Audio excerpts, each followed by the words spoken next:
ba tata na ba mama ba nkundi na Yesu Kristo beto zola kubanda culte ya beto ya suka ya bubu yai vendredi le 12 février 2021 culte ya beto ya ouverture ya 1 mois de prières intenses samu na bantweni ya nyonso na nkumbi ya tata ya mwana na ya mpeve ya longo.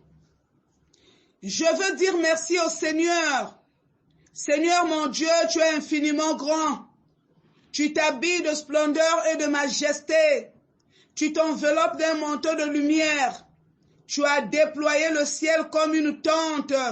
Tu as placé ta demeure encore plus haut. Les nuages te servent de char. Tu te déplaces sur les ailes du vent. Tu prends les vents comme messagers. Le feu est à ton service. Que la grâce et la paix vous soient données de la part de Dieu notre Père et de Jésus-Christ notre Sauveur. Amen. Amen. Beto ke kutela beto nyonso na kiese nyonso na baina nda kutelama beto ko yemba konti kintwadi numéro 638 yemba yango kati na esengo nyonso. Butu kwizanga tangu kantangu.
Nzambi tache betoke na mazulu. Nzambi ya zola, nzambi ya lenvo, tata yankenda. Beto zula futulenge matondo tata nzambi. Na kilokola ya idiaka ngame pesa na katikati ya beto. Na bilokola ngame kubika bantuenya tata nzambi. Bantuenya kati na parose mayangi. Mantuenya kati na Kongo nyonso. Bantuenya kati na inze muvimba. Yisu ngazola buaba na bantuenya. Na bilumbu nyonso yai. Ni kuna beto zula pesa nge kilokola yai ya mfungudulu. Kwiza yale ya utata nzambi. Kwiza toi disa ya Yesu Kristo. Butini ke luzolo yenge éternel Dieu tout-puissant. Nzambe to sengi na yo eto kambalianga ni oyo. Na kombo na Yesu Masia. Yaka ko dzwa e bandeli kino suka lianga ni oyo. E kamba wananguya pengolu na yo éternel Dieu tout-puissant.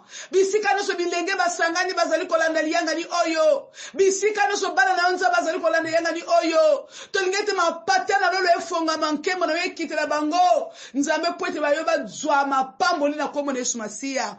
Bilenge ba pambola batata Nzambe. Bilenge ba kangola ba éternel Dieu tout-puissant. Yala kilokola etata Nzambi. Mbatukulu na nsukulu tuna mona nkemu yange. Na ngimudulu, lusambulu, mambu ya Nzambi. Nyosa ke salama. Bika yisu nge sala na nzile ya mpeve yange. Mutilu tume kuyonza matata Nzambi. Beto suna lomba lemvo na nge tata Nzambi. Beto kele babantu ya masumu. Mosi vena beto lenda tuba tiani kia kulunga. Bisika nyusu tina kulanda kilti yai. Ya vuana vene kena baisi ya nzenza. Ya vuana beto vene kekua kuna Kongo. To sengi bolim sepai na Nzambe na biso. Ya kakati na nguya na Nzambe. Olimbi sa biso banso au nom de Jésus. Kote la mabina biso te Nzambe. Kote la ba faiblesse na biso te Yesu Masia. Tozali bato ana kati na mokili Nzambe. Metike to limbisa biso nkolo. O sokola biso na makila na Yesu Masia. O Nzambe. O esopana kine kulisu. Pona ko bulisa biso na mabenyo so Nzambe. Yamba biso na lianga ni oyo. Lokola bana na yo. Tambule tumutilu wa bana nge kuzola kana. Katina kilokola ya tata Nzambi. Nge bieka ya unakedika. Sabuna tina nge Nzambi ya kedika. Kaka nindu ngunu. Na nkumbi Yesu Kristo. Fumi ni mvuluzi ya beto. Amen. Amen. Na kilokola ya ibeto osola kuluta na kuyamba sana. Tuliko yamba na balinga imikati na nkolo. Malubana Nzambe lobiete. Tala lolenge zalima lamu pesengo. Na tango bandeko bazalaka isika moko. Pwete nina isika wana Nzambe kitaka mapambo lina ye. Tala mutindo kele yambote ya mpweni ya bampangi. Na ntango loke vanaka kisika mosi. Samuna tinikula tata Nzambe kulumunaka. Lusakumuni ya enda mwe bamvula na bamvula. Dena nzila malubana Nzambe oyo. Toliko pesa mbote na lingomba na Nzambe nyonso. Di bunde Yesu Kristo bisika nyonso nikana kulanda kiti yai. Mboche ya beno. Mboche. Lingomba na Yesu Masia mbote na bino. Mboche. Topesi mbote na bino bato la diaspora kuna na États-Unis d'Amérique, kuna na Amérique du Sud, na Europe, na Asie, na Océanie, na l'Afrique nyonso, kote bozali ba Congolais tu la diaspora, pe bato mosusu pe bazali kolanda yanga ni oyo, to yambi bino na kombo ya Yesu Masia. Nzambi vwana na beno, Nzambi kusakuna beno, ngizuli ya mbote na bisielo ya Nzambi nyonso ya mayangike na kilokola ya mfungu dula 1 mois de prière en torse vantuenia, tata longi sitabi kumuga vani, tata longi Serge Kiburuto, mama longi sikama Milandu Hélène, na munu ma pasteur Pélagie Makola, commission technique kela ampe kintwadi, en tout cas na babantu nyonso bankwa di bundu nyonso neke kwa kuna Kongo. Mboche abeto. Mboche. Tuiza kwa tomu. Yeah. Bika tata Nzambi katu. Sakunanga na katusani nanga pe. Nikuna betu na kufungula manenga ya beto ya 1 mois de prières intenses. Samu na ba jeune na ba bana de 0 à 15 ans. Manenga ya beto ngudi ya samu. Jésus, fils de David, aie pitié de nous. Betkena kufungula manenga yai na nkumbi ya tata, ya mwana, na ya mpevi ya longo. Betoka kuyimbila asamu na kutonda Nzambi, kuyangalala. Milongi mizike misa Yesu.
Na kufinama na kuwa mambo ya nzambi beto kena kulomba na tata longi Serge Kiburu tsoke sambila nzambi kubika bantime beto na kuyamba mambo yana kiese nyonso mambo yange kele mwinda mambo yange kele kukia nzambi tiyala yange kilokola yai dibundu meyonzama bayange meyonzama bayalongo meyonzama nzambi zonza yange nzambi sadila kisielo yange nzambi kubika bantima ya beto na kuwa kakange na kudimba kakandinga yange bieka kisielo yange na kedika bieka dibundi yange na kedika bieka mambo yange na kedika na nkumbu ya Yesu fumu na mvulusi ya beto amen amen. Mambu mandika tufana mambu tena na tena woto utawaka unazo na zao yabiru yamona safi isukeli kurusi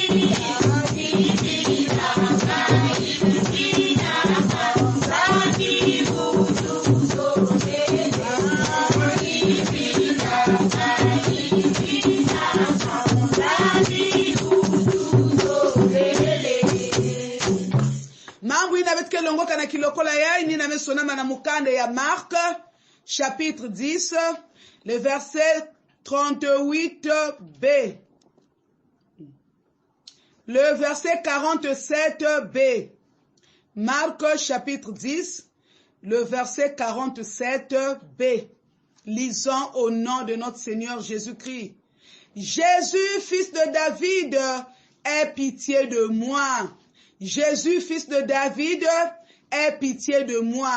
Amen. Amen. Bankundi na Kristo mambo ya kutanga kena kuzonzi la beto na muntu mosi vandaka nkumbu Bartime vandaka na meso ya kufwa elantangu ina Yesu kena kwenda zieta na milongoki ya yandi kena kwenda samuna mambo ya nzambi kena kwenda niakisa bambevo na ntangu ina bamekuma kuna na Jericho na ntangu na mebasika na mbanza na milongoki ya yandi babantu mingi vwanda kulanda Yesu nkonka ya babantu batu ebele bazalaki kolanda Yesu Masia na tango bango bakomi na Jericho na tango Yesu abimi kuna na ville azali kokende na bayekoli na ye ebele ya batu bazalaki kolanda Yesu Masia na tango wana batu bazalaki kolanda ye ezalaki na moto moko kombo na ye Bartime mwana ya Time ye avandaki na bord ya nzela pembeni na nzela muntu ya nkumbu Bartime mwana yetime yani vuandaka na bord ya nzila e yani vuanda kulomba mbongo yani vuandi vuanda kuna parce que yani vuandaka na me sauver yani vandi lomba mbongo na babantu vandi luta kuna et certainement que nikanda vandi kuzabika yani kuna yani ke lomba mbongo baka kuzabaka yani baka nate yani c'est comme ça kumaka kisalulu ya dikanda. Mais l'entendre Bartime ko okonga babantu kena kuluta mouvement ya ngolo kena kuluta Bartime mekanga ino va me mais qu'est-ce qui se passe wapi mambo yakene babantu nzo na nditi c'est Jésus de Nazareth qui passe yakene ni Yesu mwana David to Yesu musi Nazareth kena kuluta tango oyo Bartime ayoki etezali Yesu azali kolekana Bartime agangi na makasi Yesu mwana David yokela ngai mawa Yesu mwana David yokela ngai mawa Jésus fils de David aie pitié de moi Yesu mwana David umfuila nkenda ina Bartime kena kuboka yekena ba ina mezonze na ati abi kama kelele kena kuangeve dinga mayange bi kama kelele bakela kompeshe yandi me yana kudinga ma esiki yeah. Yani meboka diaka na nzira na ndinga ya ngolo Yesu mwana Davidi ufila kenda Yesu mwana Davidi yokela ngai mawa et ya meko attirer attention à Jésus yani meko ndinga ina avec insistance Yesu metelama Yesu me baluka yani me sona tibeno nata yanji et ina bakina kunata yandi Yesu metu yufula yandi kingezo la timuzo la kumona diaka o Yesu zonaka tibika kusalamu mutimike kiminu yange Bartime kutalaka diaka o bankuni na Kristo diambu yai kina kulia kisa beto yiki na diambu yotarla bantwenya beto kina kukota banenga yasa na la jeunesse bana la jeunesse congolaise bantuene bisika nyoso ba ikele bantuene kina kutala mpasi bantuene mukuma cible ya satana bantuene satana kina kupukumuna bana ba mambo ya imbi bantuene kina wakati ba difficulté mutina mutindu ni kuna mpe bantuene pena kilokola yai ba ya mingi kumaka bonzo ni salula makani ya bao na kati ba pratique ya imbi na kati ba mambo ya imbi ba paro kina kubenefite na ba bana kaka bantuene na kutinda bada banzila imbi mutina ba paro ya vani benefite na Bartime vani lomba mbongo na nzila di bunde su Kristo bantuene pefo na kuboka bantuene pene kiloko leke na kutila na kutala mutini kizingu ka bloqué na kutala mutini ba mvite bete divina bantuenia na kutala mutini ba mpasi bete divina bantuenia ya voila na Kongo na baisi ya kaka bantuene mukuma cible ya kadia mpemba kana bete kana kuwa ba zonti valeur ba mambu mingi na kumonika na inza ya imbi bantuene ke ba cible mingi Mebe tuzula titata nzambi kula bantuenya. Mebe tuzula titata nzambi babuka mwena bantuenya. Yandi sakuna bantuenya. Chômage mingi na monika na kati bantuenya. Mebe tina kutala bamvita mingi na kumonika na kati bantuenya. Ni kula tula kubombila bankenda tata nzambi. Sabuda bantuenya. Na kuzona ti Yesu mwana Davidi. Tufuila nkenda tala bantuenya yai. Kena kubungana Yesu lalula bantuenya.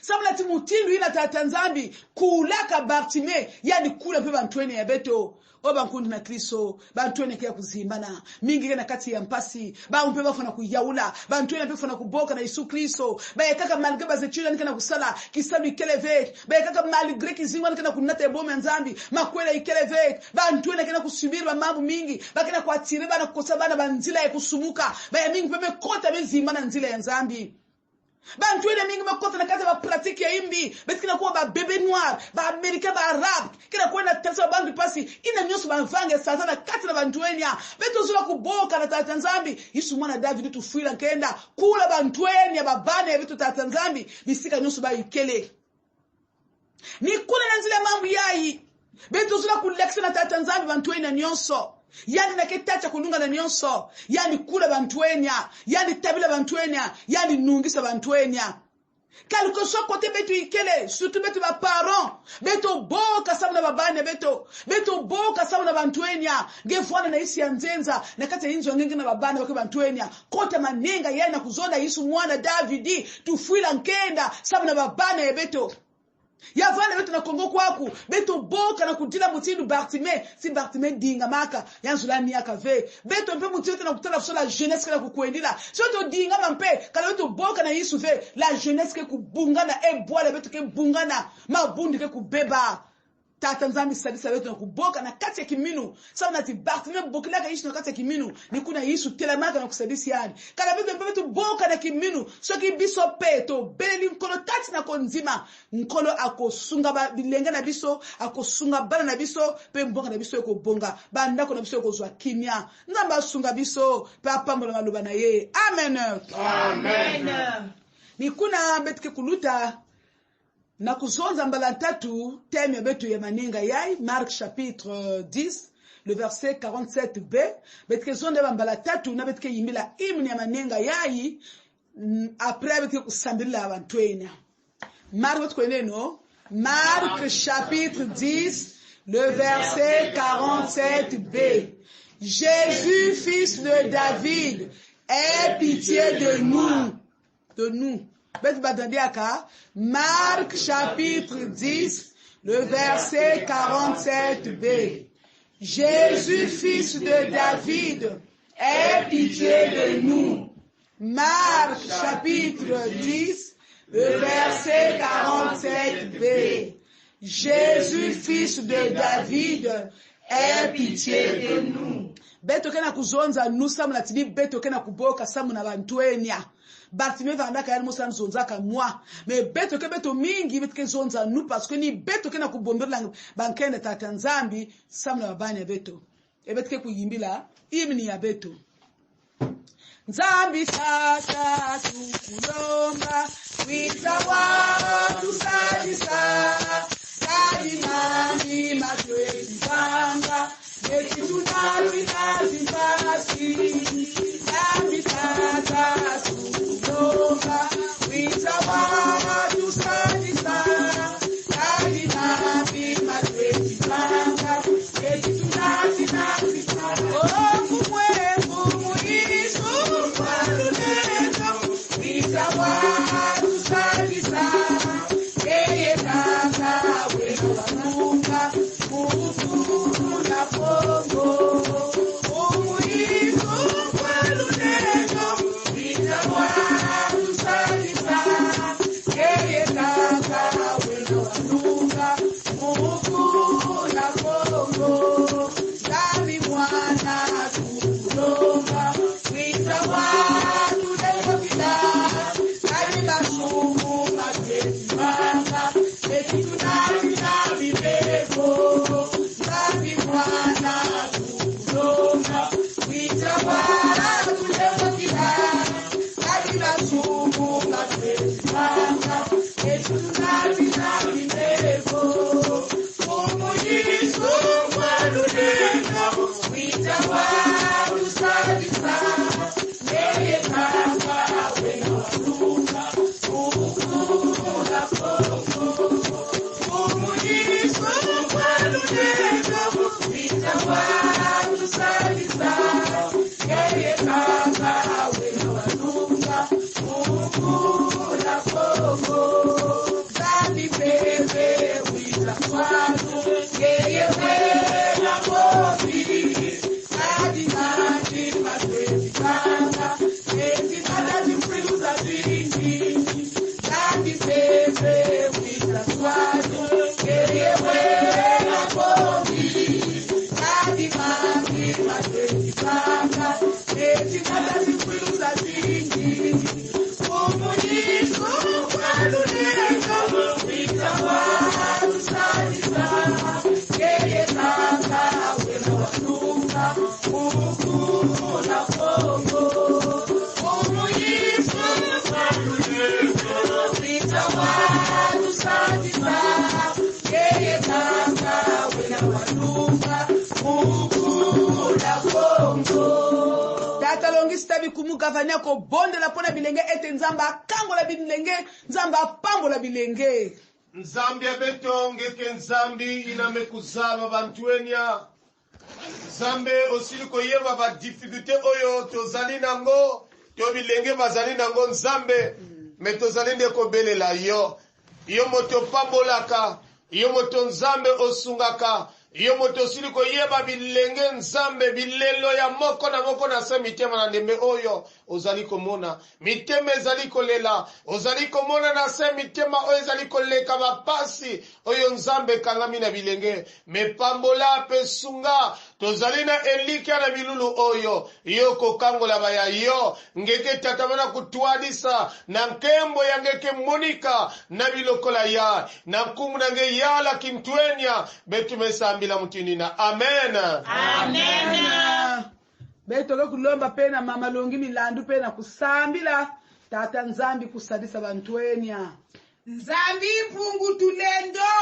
tambula matondo ya bantima ya beto ngeke na lulendo mpeve ya longo na nkumbu ya Yesu na kubua abana bantwe ya beto nyonso na kukitula kizingu ya bao samutini bao ke kufuana bisielo ke kunata nsamu ya mbote bilumu ke kuisa na ntuala Yesu fuila beto nkenda Yesu fuila beto nkenda fuila kintuwa ya beto nkenda na nkumbu ya nge Yesu mwane ya nzambi amen amen nzambi ya moyo nzambi ya nkenda tate ya nzitusu beto usula kuyekula nge bantwenya nyonso mutili bisira ngeme sambila tata nzambi sadisa bantwenya tata nzambe kangola bilenge tata nzambe sikola bilenge kati na maboko na satana ezala bandako baboti bazali kolela pote baibite bisika bana bazali bana bakomi na babalabala bakomi na kati misala ya mabe nzambe kati na manenga oyo yoko yoka bilela mama oyo yoko yoka bilela tata oyo bana bisika bazali tata nzambe yoko zongisa bango na bandako yoko bimisa bango na banzela ya mabe na banzela bango bakosima biloko mabe nzambe yoko bimisa bilenge kuna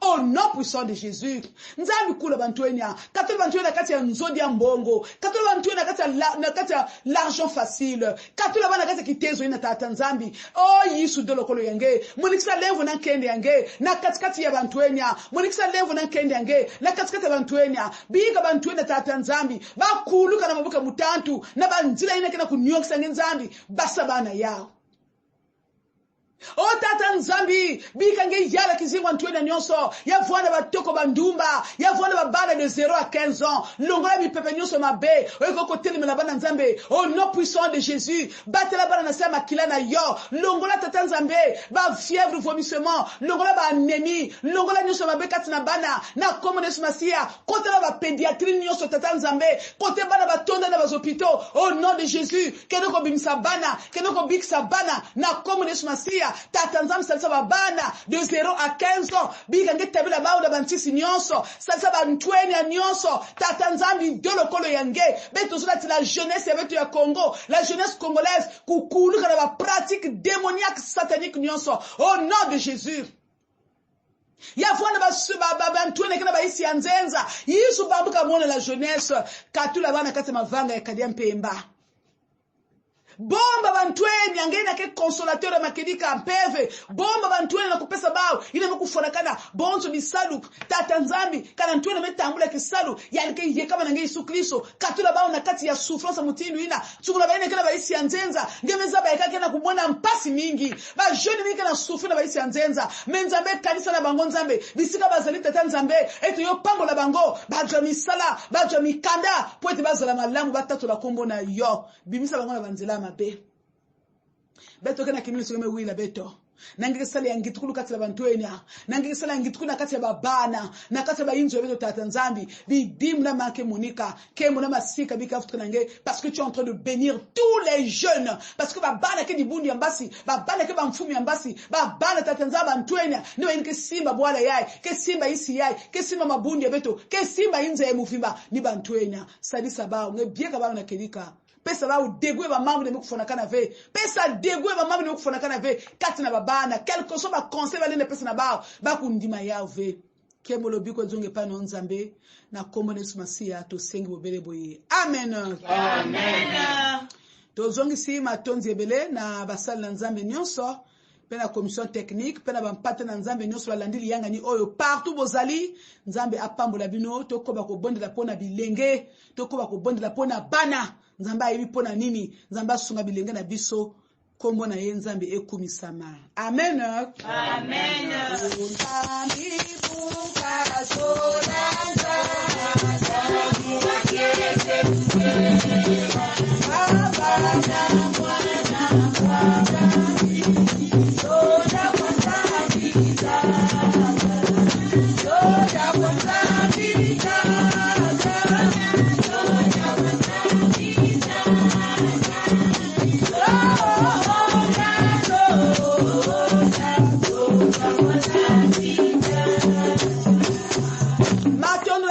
Nzambi nanga pesa to kilokola ya Kristo do onke mwana masika ya futuka nange tatamana kusala ya ntalu katikati na babana bambuka moyo na isi ya betu ya Kongo pe Yesu Kristo beto kena kufinama na baz élections na mois de mars to ana posa ya kimia kati na mboka na biso Nzambe ete ile kana na se ya kimia au nom de Jésus baz élections ile kana na se ya kimia tata Nzambe ile kana na se ya kimia parce que tu as dit je vous donne ma paix je vous laisse la paix. Oh que cette paix là Seigneur règne dans notre pays au nom de Jésus ya kutatamana kumunika mutini betu kena kati ya kiyenge ya tatamana kumunika tata Nzambi sadisa ba Congolais nyonso sadisa bantwenya nyonso sadisa babana nyonso nkemo na masika bikafu tukalange Nzambi na kumi Yesu Kristo fumi ni mvuluzi ya beto. Notre Père qui es aux cieux, que ton nom soit sanctifié, que ton règne vienne, que ta volonté soit faite sur la terre comme au ciel. Donne-nous aujourd'hui notre pain de ce jour. Pardonne-nous nos offenses comme nous pardonnons aussi à ceux qui nous ont offensés, et ne nous laisse pas entrer en tentation, mais délivre-nous du mal. Car c'est à toi qu'appartiennent le règne, la puissance et la gloire pour des siècles et des siècles. Amen. Amen. Recevez la bénédiction de Dieu. Que la grâce de notre Seigneur Jésus-Christ, l'amour de Dieu le Père, et la communion bienfaisante du Saint-Esprit soit votre partage. Soyez bénis, peuple de Dieu. Amen. Amen. Et bonne journée à tout le monde. Merci.